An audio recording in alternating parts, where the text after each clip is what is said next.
Hello and welcome back to English Today.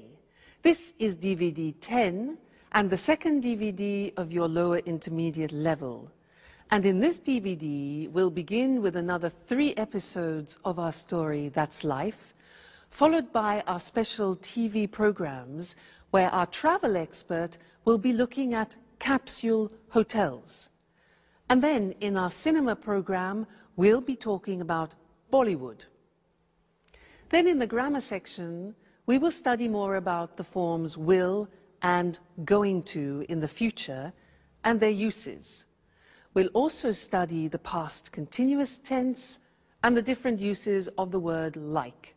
So, I hope you enjoy yourselves.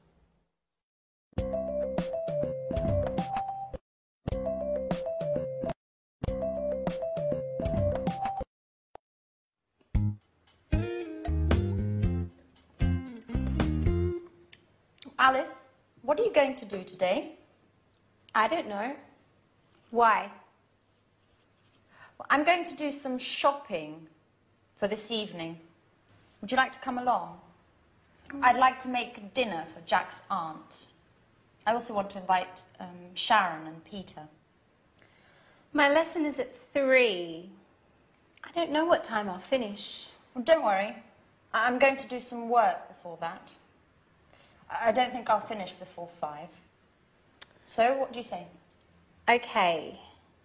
But only if you loan me your red hat. Okay, I'll lend you the hat. But be careful. If you lose it, I'll get very angry. Good morning, everyone. Oh, good morning, Mrs. Andreini. What are you talking about? We're deciding what we're going to do today. How are you going to spend your day? I think I'll go for a walk in the city centre. Maybe do a little shopping. Oh, I think it's going to rain. Just look at those clouds.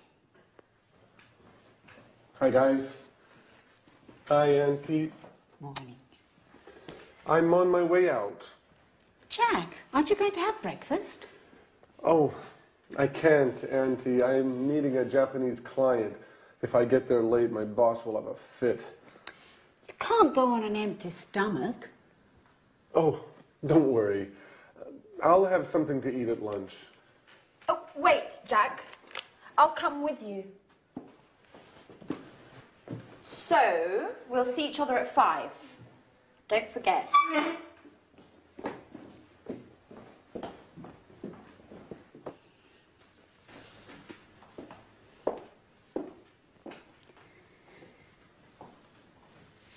I'm worried about Jack. He's so thin. Maybe he isn't eating enough. Oh, he won't starve if he misses breakfast. He seems so run down and so distracted. He's always thinking about something else. Maybe he's in love. Excuse me a moment. I'll get that.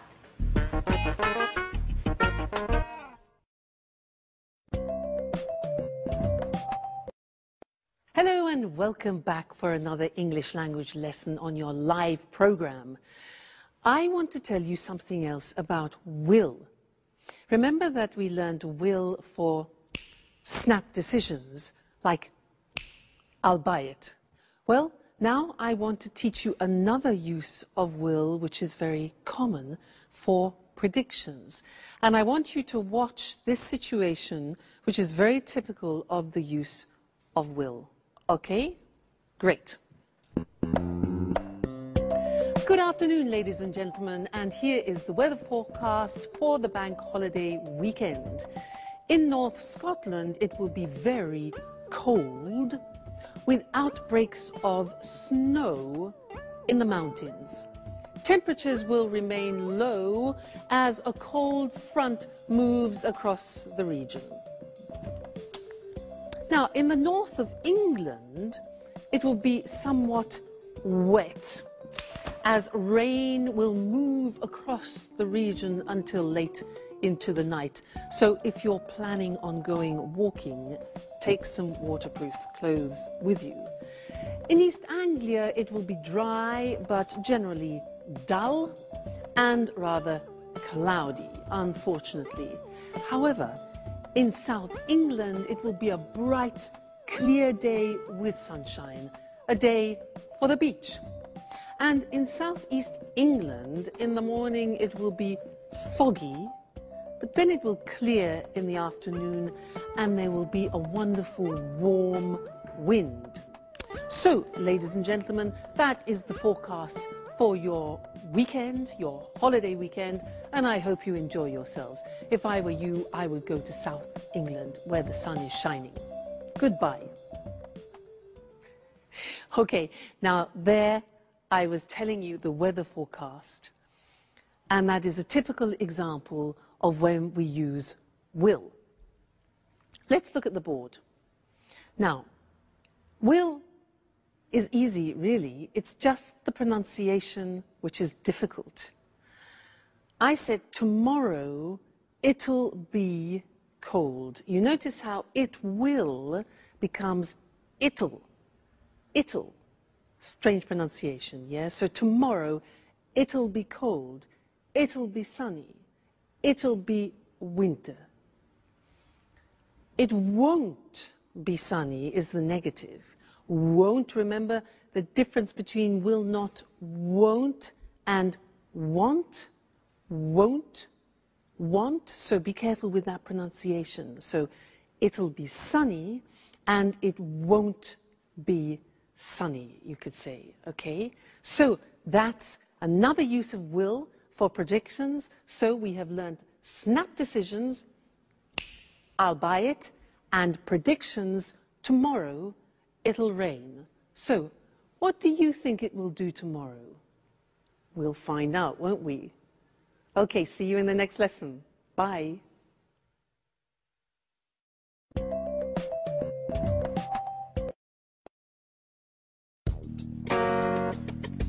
Sharon, this is Jack's Aunt Carolina. It's a pleasure to meet you. I'm Sharon Evans. I live next door. Another woman, and very pretty, I might add. Let me guess, you're Jack's friend too? Who knows why my nephew prefers female friends? Excuse me, I have to go. Sharon, why don't you stay? You can get to know each other better. Sharon, I'm a little worried about Jack.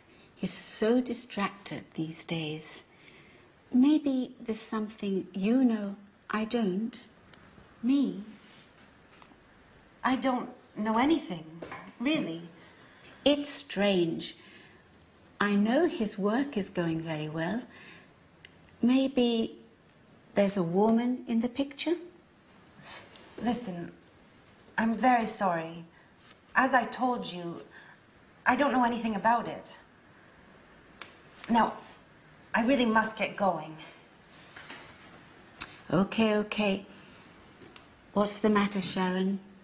You look a little upset. I'm fine. Just a little tired, that's all. Listen, Sharon, you seem like such a nice girl. May I ask you a favor? Certainly. Go right ahead. You know I'm going to leave in a few days. When I leave, will you take care of Jack? It would make me feel so much better. Oh, well, I don't know. I don't know if I can do that. And why not? I'm not really the right person. And I'm also engaged to Peter. We live together. Engaged. That's strange. Why do you say that? Because love is joyful, my girl. And you seem, well, you seem so unhappy.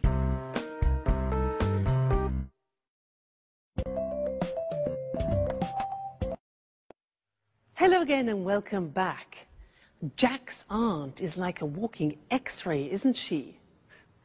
Now, I want to look at going to with you again. Remember in the last lesson, some lessons ago, we learned going to for a future intention. You know, when I won it was 20,000 euro, I said, I'm going to have a good holiday. Well, I want to look at another use of going to now, which is for inevitable results. Let me give you an example. If I take this jug and this glass, and I start pouring water like this into it, right I say stop, it's going to overflow. You can see it happening, and the result is inevitable. So this is another situation when we use going to. Let me give you some other examples. For example, let's think football. Yeah, you see the umpire, the referee. You see the referee, yeah? He does this. Red card. Inevitable result is he's going to send off a player. Red card. Look at this.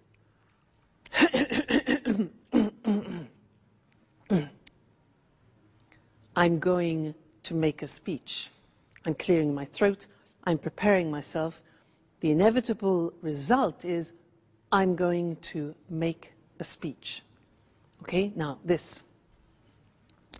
My God, it's 4 o'clock.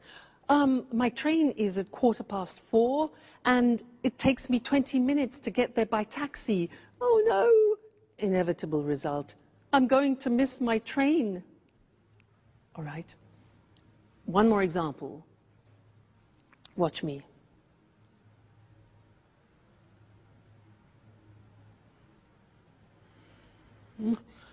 I'm going to fall asleep.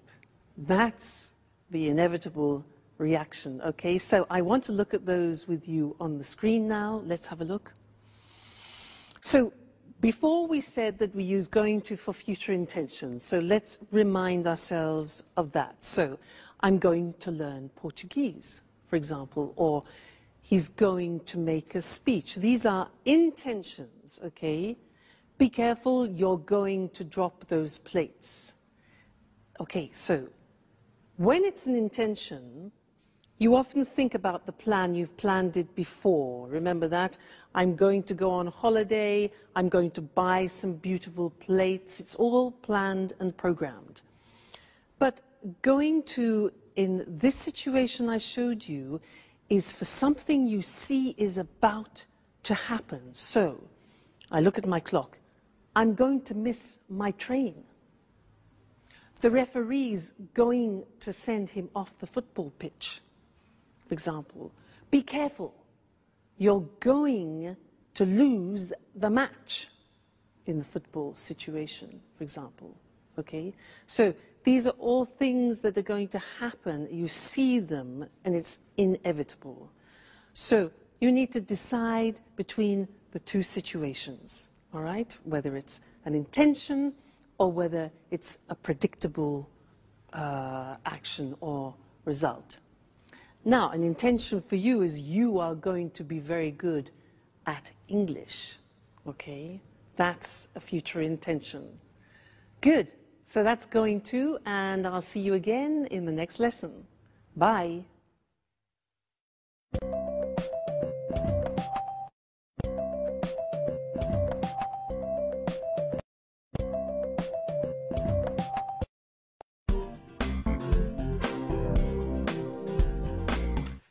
Hello, Anne. You're very beautiful this evening. Come on. Would you like a nice big kiss? But, Peter, are you crazy? What's the special occasion? I'm so happy. I'm elated. But you're never like this. What's happened? Do you remember that famous director who was at my performance? What did he look like? You know, that tall, well-dressed man, about 50 years old. He looked like Clark Gable. Oh, yes. Now I remember. Well, he said he wanted to direct a musical in Japan. Yes? And? But so what? And he said he wanted me to do an audition. Yes? I can't stand the suspense. What about him? Well, today, I auditioned. And listen to this, Anne. He wants me to go with him to Japan. Oh, congratulations, Peter! That's fantastic. I'm so happy for you. Oh, now tell me everything. What was the audition like? I was very nervous. At first, he asked me to sing. And then he asked me to act like a snob. You know, they're putting on My Fair Lady, and they're looking for an actor to play the professor of pronunciation. Remember, this professor transforms a simple flower girl into a high society star. Oh, wow! A leading role! You are perfect for the part. But you like wearing fancy scarves. You enjoy using a superior tone of voice. And are you going to move to Japan? Of course. I'm so excited about the idea of living there. I wonder what it will be like. What does Sharon think about all this? Well, she doesn't know yet. You know, she's so moody. I need to find the right words. Anyways, all I can think about now is celebrating. Do you want to go dancing? But you hate dancing, Peter. I know, but I want to be crazy tonight. Put on your best dress. I want you to look like Sophia Loren. Hey, what's happening here? You're kissing each other. Alice, now hold on. I'm leaving for Japan. For Japan? What are you going to do in Japan? I'm going to act in a great musical, My Fair Lady. That's amazing. And when are you going to leave? I don't really know yet. I think we're going to leave in 2 or 3 weeks, at the most. And what does Sharon think about this? Sharon? Sharon? All you want to know about is Sharon. I imagine she'll be very pleased to come with me. At any rate, it's time to party. We're going dancing. Would you like to join us? Dancing? Why aren't you always like this? Going to Japan is making you much more fun.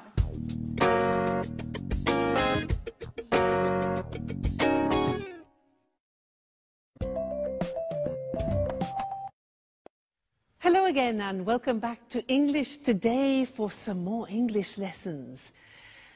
Japan. Now that's an interesting destination, isn't it? Have you ever been there? No, neither have I. I'd love to go. Now, in this lesson, I'd like to do some revision about the simple past, irregular verbs. And I want to do a type of quiz with you. It's very simple, just to see if you can remember the irregular verbs, okay? I will say something, a phrase, in the positive form, in the past. Let me give you an example. I said that yesterday. Now, you have to find the infinitive of the past tense and formulate the question. So, I said that yesterday. What's the question? What? Remember, yeah, the auxiliary for the simple past is did. What did I? Now, said is the past tense of what? Say. Exactly. So, what did I say yesterday? All right, that's the quiz. I say the positive form, you make the question form. All right, let's start. Okay. I sold it yesterday. I sold it yesterday. When? Sold. When did I sell it? Okay, sell, sold. Next one. I met him on Monday. I met him on Monday. Met. So when?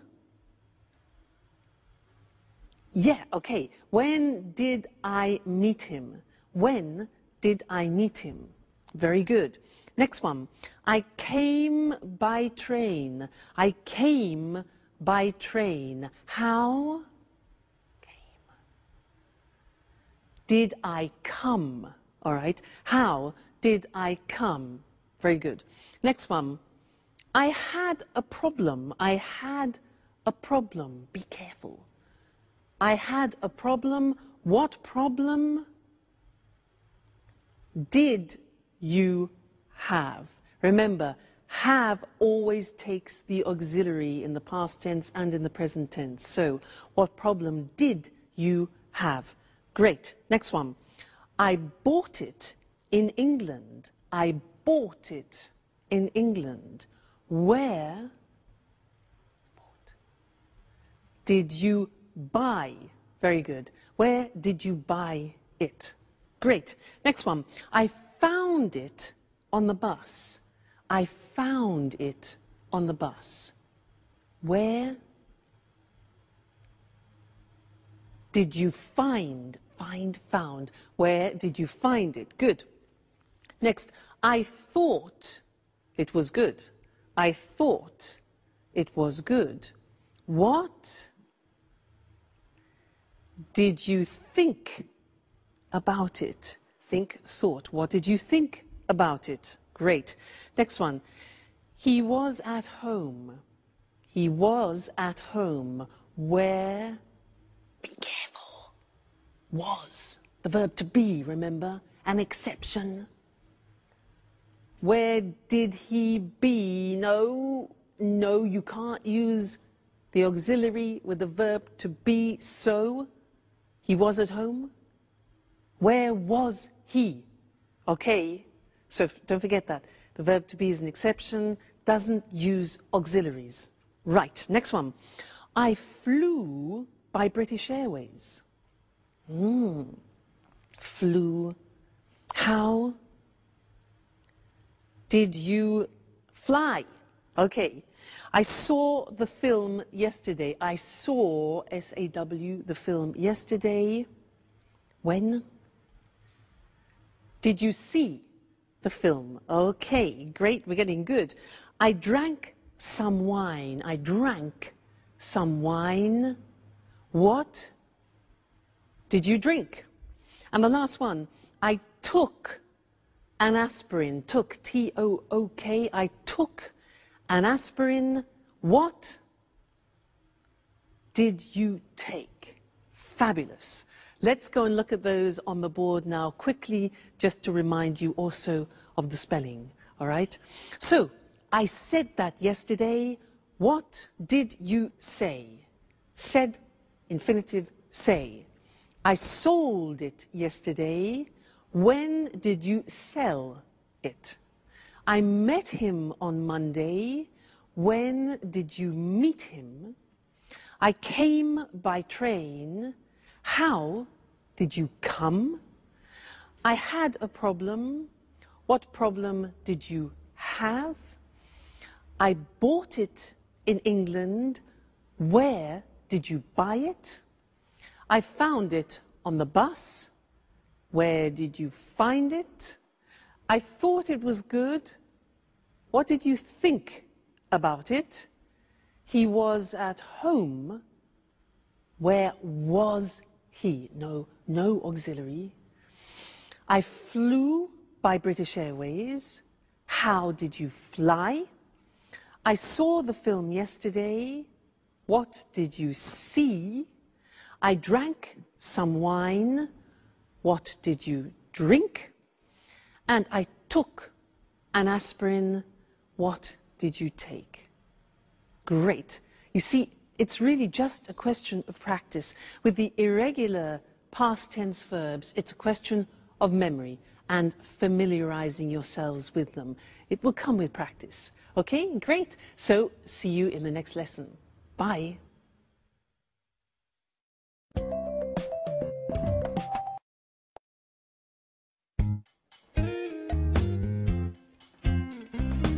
Hi, everybody. Wow. I'm really pleased to see everyone dressing up like this for me. Ha ha. You'd like to be the center of attention, wouldn't you? Well, of course. And that color really suits you. And Alice, made up like that, you look much older. What's happening anyway? Why are you all so elegant? Did I forget something? No, Jack. We're going out to celebrate with Peter. He's going to play a role in a musical. And he's moving to Japan. To Japan? What does Sharon think about all this? She doesn't know. Anyway, according to Peter, she'll be ecstatic about the idea of moving to Japan. Moving to Japan? What does Sharon have to do with Peter's musical anyway? Well, you know how it is, Jack. When two people are together, they make changes together. And anyway, why do you care if Peter and Sharon move to Japan? Oh, I don't care. But I really don't think that Sharon is going to be happy about moving to Japan. That's what you think. Well, of course, I could be wrong. In any case, it's useless to make guesses. Hey, Jack, do you want to come with us? Not really. Tell Peter I'm sorry, but I don't really feel like celebrating tonight. Well, you don't know what you're missing. Sayonara, Jack.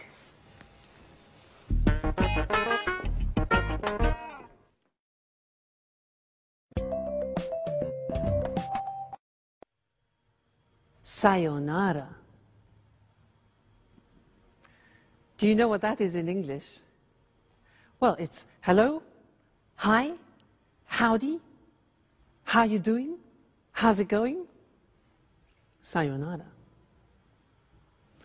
In that episode, we heard 3 interesting uses of like. Now, Anne said, what did he look like? Peter said, I wonder what it'll be like. And Peter also said, would you like to go dancing? Interesting, hey?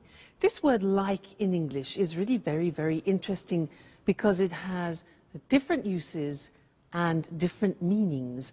And Mr. Monkey is going to help me explain them to you.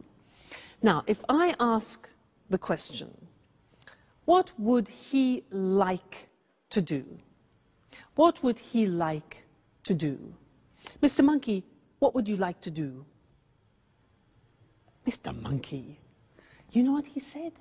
He said he would like to find a Mrs. Monkey. Well, that's natural. What does it express? What would he like to do? Would like expresses desires, wishes, and wants. So that's one form.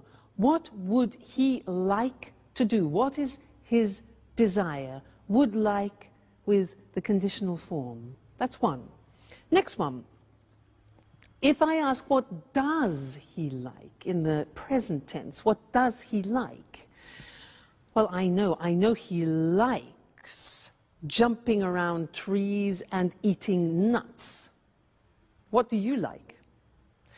That's a question about your general likes, the things that you like doing on a regular basis. For example, I like singing.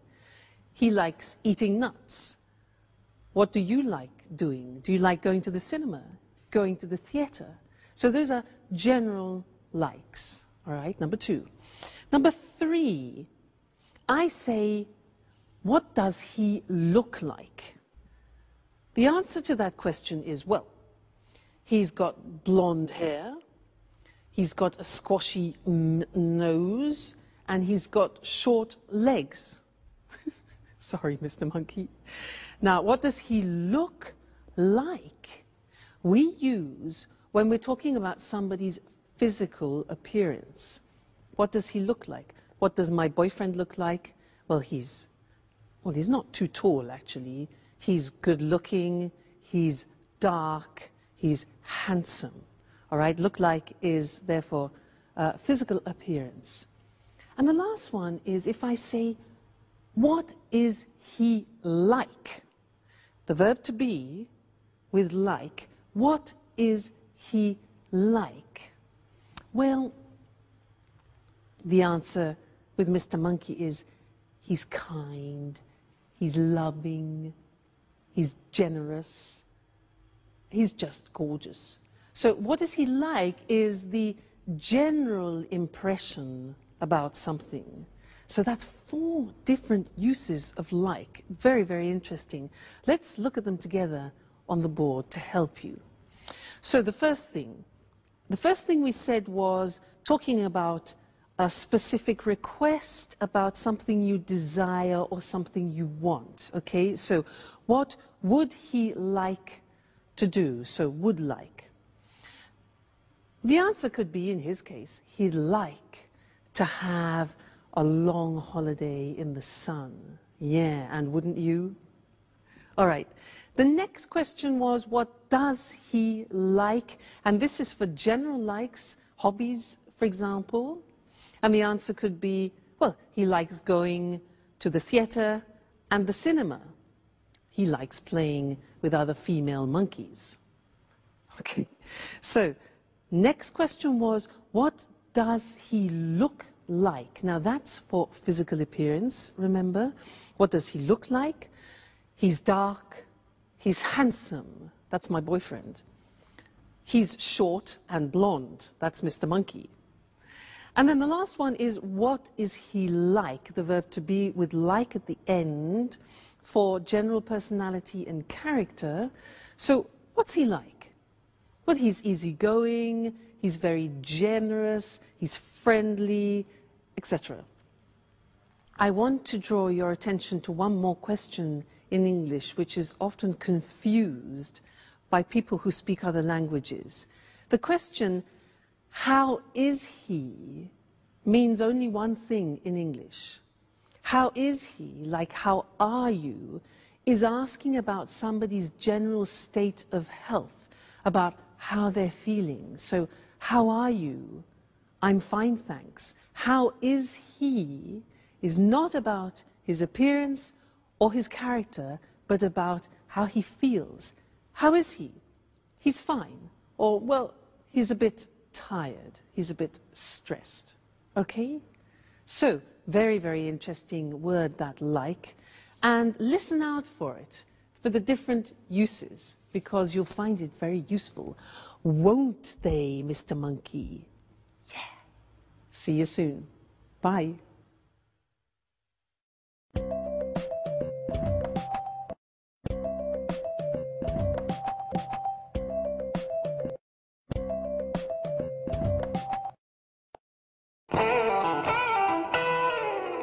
Yes, sure. Okay, 4 o'clock is fine. I'll see you later. Bye. Who are you speaking to, Sharon? To the museum I sent my CV to.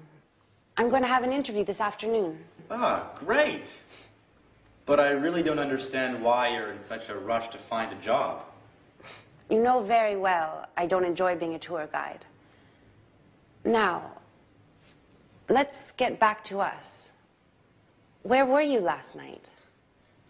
You didn't get home until 3 in the morning.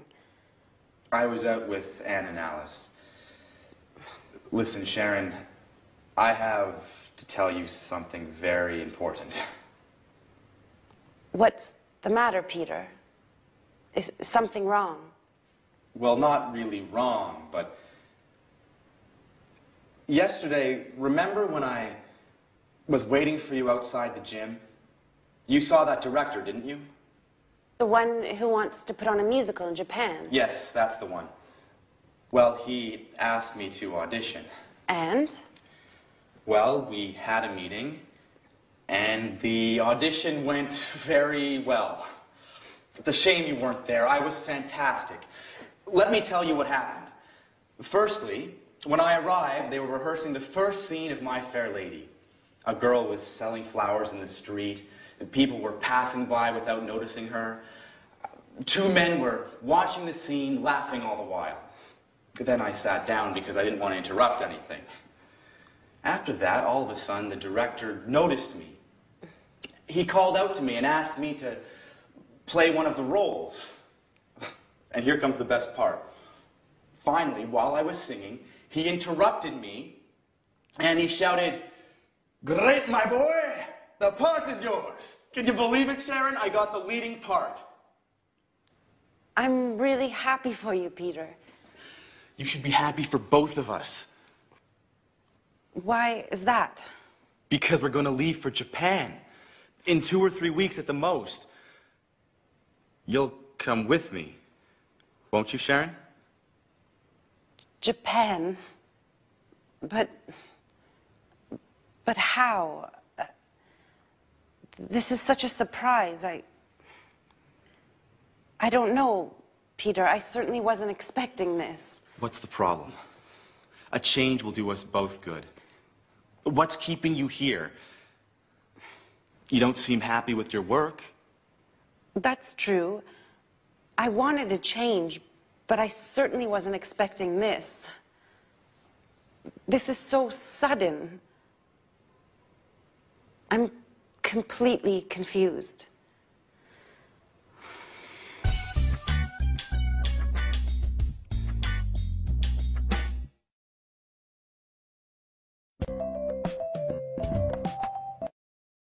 Hello again. Peter and Japan, or Jack and England? Sharon, the choice is yours. What would you choose? Now, there was something that Peter said in that episode which is interesting and that I'd like to teach you now. He said, while I was singing, he interrupted me and shouted, "The part is yours." While I was singing, he interrupted me.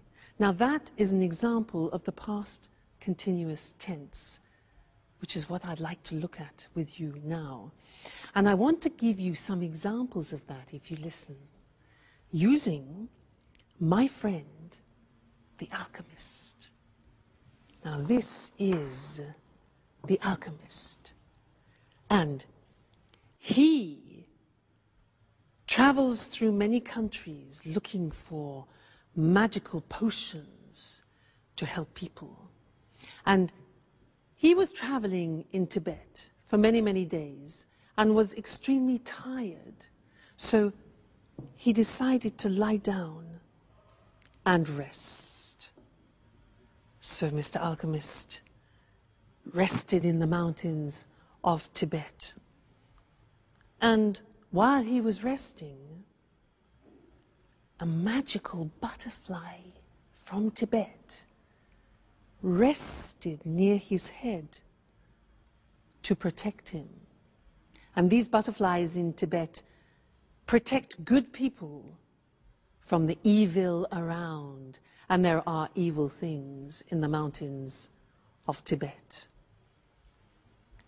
So, while he was resting and regaining his energy, suddenly a ferocious lion appeared and saw the alchemist and the butterfly resting and thought, "Ha-ha, a great two-course dinner, a starter and a main course."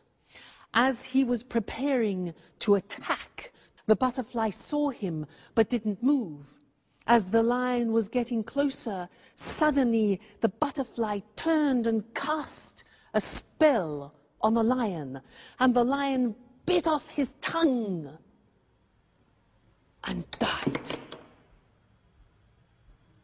That was the end of the lion. And the alchemist survived. Let's look at the language that I use there, the past continuous. Now, the past continuous, as I said before, is a tense that we use when an action is continuing and is sometimes interrupted by another action. Look at the example. He was sleeping when the lion attacked. She was working when it happened. Now, you noticed it's I was, you were, he, she, it was, we were, you were, they were, plus the infinitive form and ing. So, she was working when it happened. We were watching TV when he phoned. They were relaxing when the lights went off. Now, the negative form is easy because you put the auxiliary into the negative. I wasn't concentrating when I dropped it. You weren't listening when the teacher explained it. You weren't. Check the pronunciation there. It wasn't working when I switched it on. The question form, you take the auxiliary and the subject form. What were you doing when he phoned? What were you doing? Where were you going when the news arrived? And who were they talking to when I saw them? Who were they talking to when I saw them? All right, so past continuous tense in order to describe actions which are continuing and can sometimes be interrupted. Or, for example, as I was telling the story, you were listening to me and learning the past continuous. Okay? Great, so that's the past continuous. Come back to the next lesson for some more new language. Bye.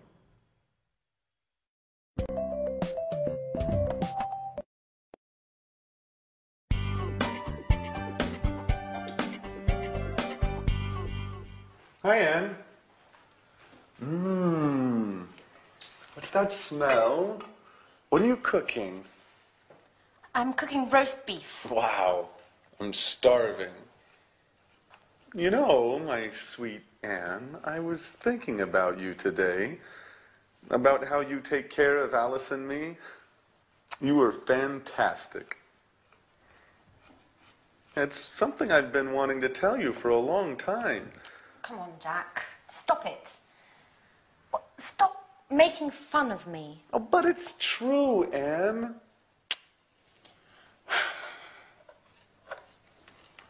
What's the matter? Why are you so nervous today? I know everything, Jack. I know all about you and Sharon.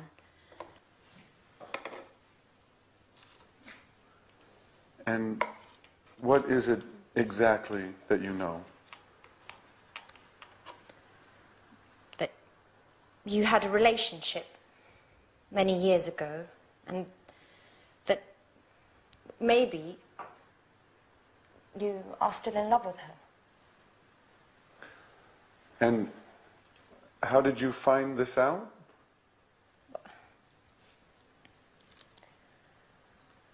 I was tidying up in the living room the night of Peter's performance when I saw your jacket.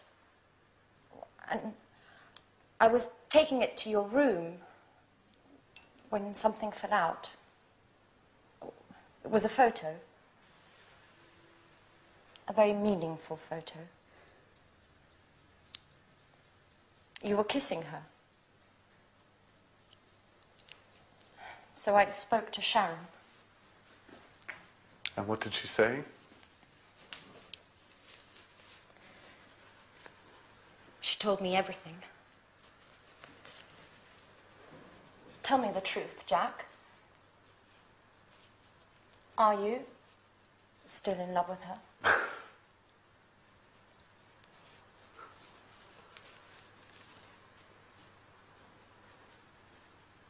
Well,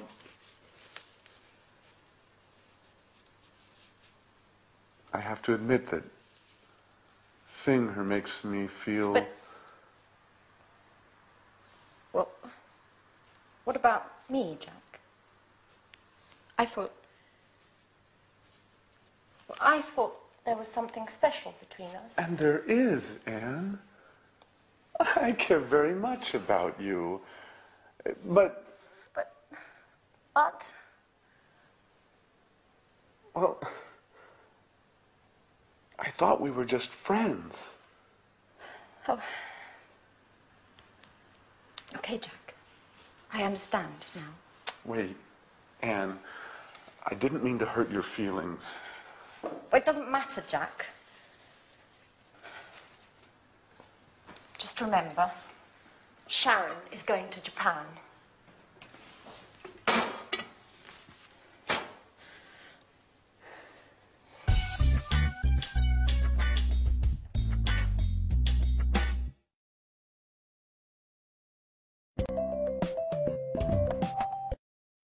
Hello again and welcome back for some more English. In that last episode, there were some interesting sentences. Jack said, "Why were you so nervous?" Why were you so nervous? This word so plus an adjective. And Sharon said, "This is such a surprise." Such. Those are the words I want to look at with you now. So and such. Now, I want to illustrate them by telling you something about a holiday that I went on. Listen to how I use them. Now, in front of me, I have some objects which I found when I went to Tibet. I had a fantastic holiday in Tibet. It was so interesting. And we visited the monasteries there, which was so huge and so beautiful. And inside the monasteries, we met some monks. Now, there aren't actually many monks left in the monasteries anymore, but they were very interesting and so special. And we saw this instrument. This here is an instrument. And look, if you can open it, it's so strange. Look at this. And it's so long. And it's actually so difficult to blow. I'll try. Listen.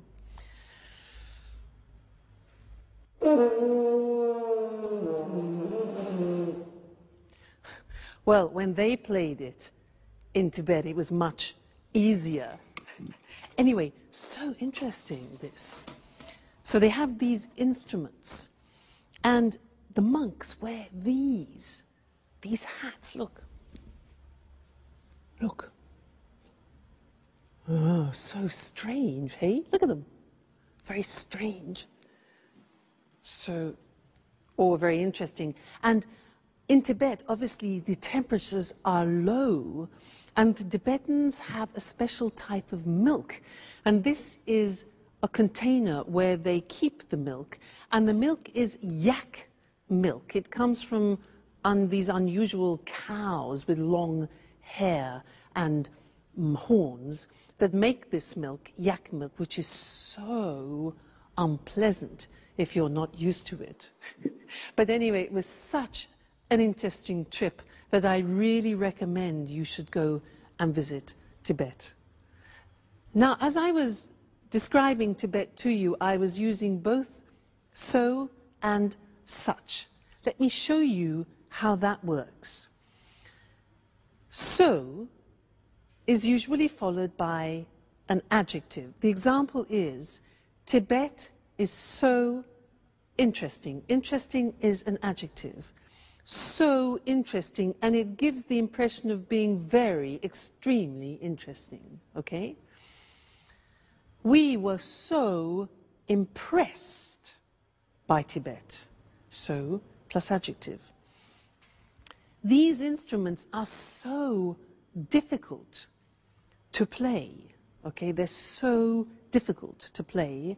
The monasteries are so huge, and it was so cheap. In fact, the holiday was so cheap. All right, so followed by an adjective. Now, such. I said it was such an interesting trip. Now, look at that.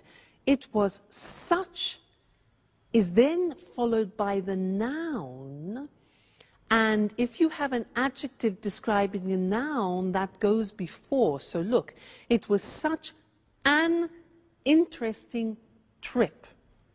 Okay, not easy. It was not a such interesting, but such an interesting trip. Another example, it was such a different experience. So such goes before the noun and its adjective. In the plural, look at what happens. They sang with such deep voices. Yeah, in fact, in Tibet, the monks, they sing in their boots. They sing, incredible sound.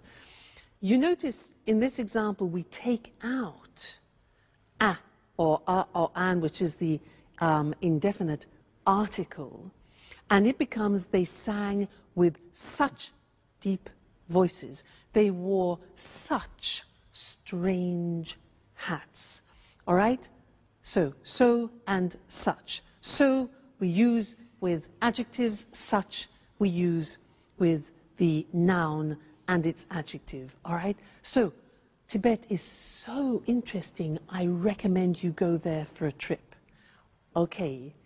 Great. Well, I look forward to seeing you in the next lesson for more English. Take care and keep practicing. Bye.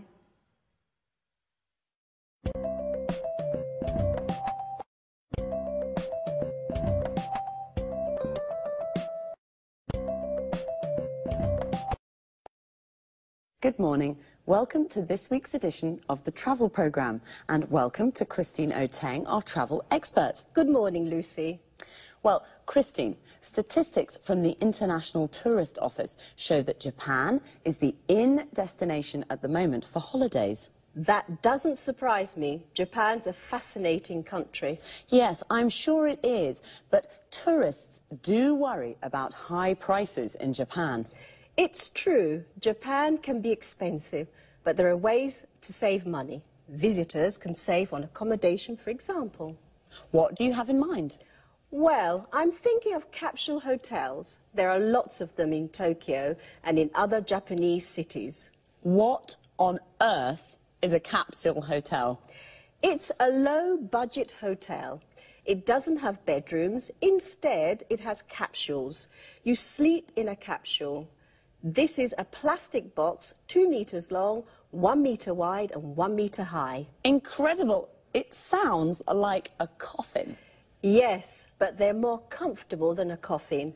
There's everything you need. A bed, a control panel for the light and heating or air conditioning, a small TV near your feet, a radio and an alarm clock. Don't tell me there's a shower too. Yes, there is a shower, but not in the capsule, though. You share showers and toilet facilities with other guests. And how much does it cost? About €25 a night. Capsule hotels are really for office workers who miss their trains home at night, but tourists can sleep there too. Amazing. And only €25.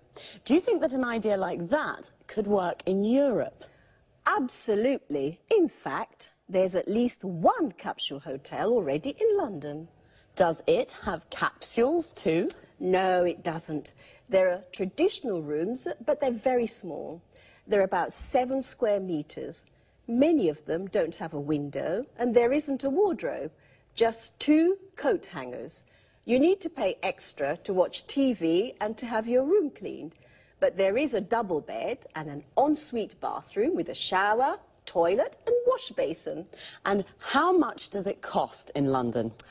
A room costs about €40 a night. But if there's a lot of demand, the room can cost more. You see, the hotel uses the concept of low-cost flights. And the earlier you book, the cheaper it is. So, if you book at the last minute, you pay more. That's it. Well, there are some interesting travel ideas there. If you're looking for a cheap place to stay in central London, you could try a capsule hotel. But remember to book early. On the other hand, if you're visiting Tokyo, why not spend a night in one of those capsules? It'll certainly be an unusual experience, and you'll save some money too. Thanks, Christine. It's a pleasure. Goodbye. And goodbye to all our travellers. See you next week.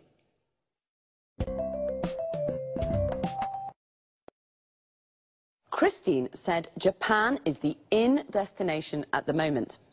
We say something is in when it's fashionable and popular. We can say green is in, or green is the in colour. This means that it's a popular colour at the moment. And did you know what a capsule hotel is? I didn't. It's a low-budget hotel with capsules instead of rooms. Low budget means it doesn't cost very much, so a low-budget hotel is cheap accommodation. Remember, accommodation is the place where you sleep. How much does it cost? This is the question you ask when you want to know the price of something. It costs about €25 a night. Notice we say the price of a hotel room, about €40 a night.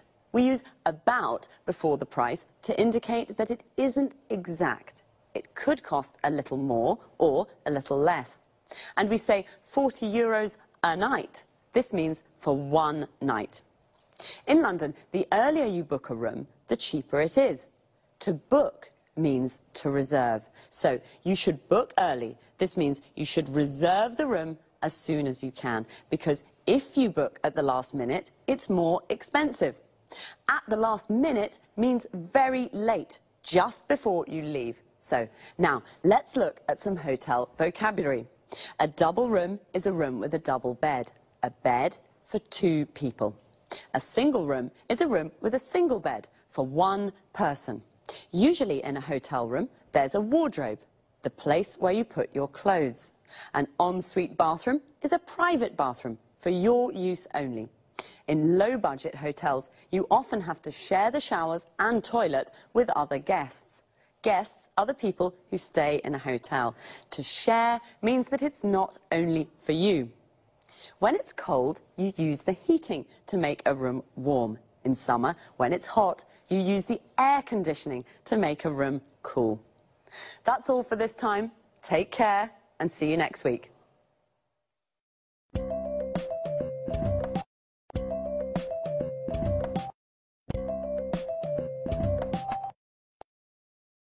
Good morning and welcome to this week's edition of Talk Cinema. And welcome to Sanjeev Gupta, our cinema expert. Hi, Lucy, and hello, everyone.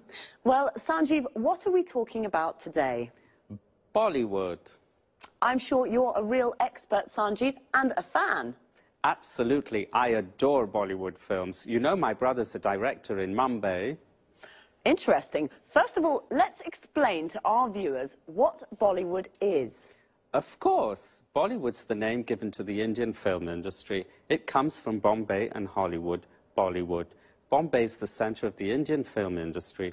Bombay's now called Mumbai, but the name Bollywood is still used. As you seem to be such an expert, I can ask you lots of questions. Fire away.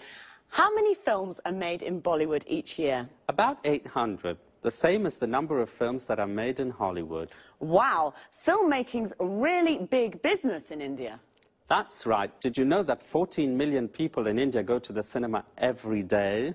14 million every day? I don't believe it. That's a huge number of people. That's right. There are lots of people in India, remember, but even so, it's a large number of cinema goers. It certainly is. But tell us, is it true that Bollywood's now becoming more known internationally? Yes, it is. Many people from India now live overseas, especially in the UK and the USA. Today, in the UK, Bollywood films are screened in normal cinemas and are also broadcast on TV. The films are becoming popular with new audiences. Also, you know, Hollywood's beginning to copy Bollywood.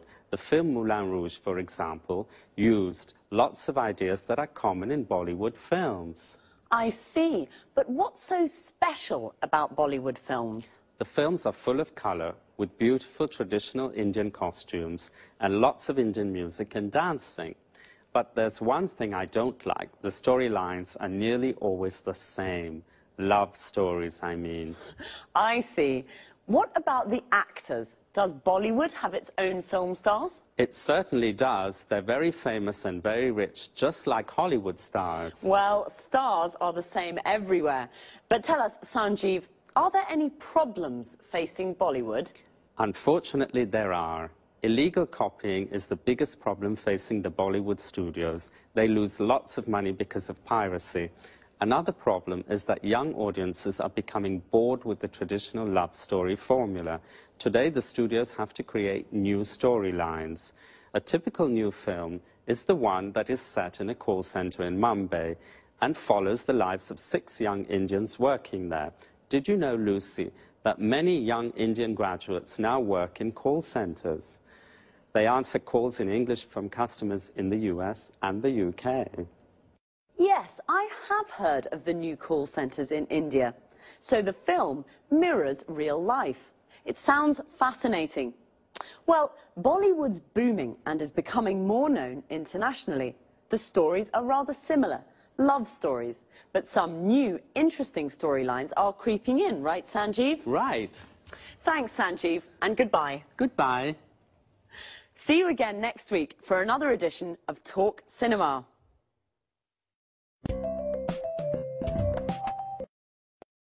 So, Bollywood is booming. We say something is booming when it is growing quickly and becoming successful. Bollywood is the name of India's film industry. The film industry is everything connected with making films. The music industry is everything connected with making music. Sanjeev said that Indian films are screened in cinemas in the UK and broadcast on TV. We say that a film is screened in a cinema, which means it is shown there, and a film is broadcast on TV, means it is shown on TV. Well, I didn't know there were so many cinema goers in India. A cinema goer is a person who goes to the cinema to watch films. Are you a cinema goer? Do you like love stories? A love story is a story about love. Most Indian films are love stories. In fact, the storylines are nearly all the same. A storyline is how a story develops. So the storyline of a film is what happens in the film. The audience is all the people in the cinema watching a film. In a theatre, the audience is the people watching a play. Young audiences in India are bored with love stories. This is a problem Sanjeev mentioned. He also said illegal copying and piracy are problems. Illegal copying is when somebody copies a film without permission. It is illegal. And piracy is when people sell the illegal copies. Bollywood studios lose money because of illegal copying and piracy. It's a problem for film and music industries all over the world. Do you remember the expression Sanjeev used when I told him I had lots of questions for him? He said, "Fire away." This is an informal way of saying, ask me those questions. Bye for now. See you next week.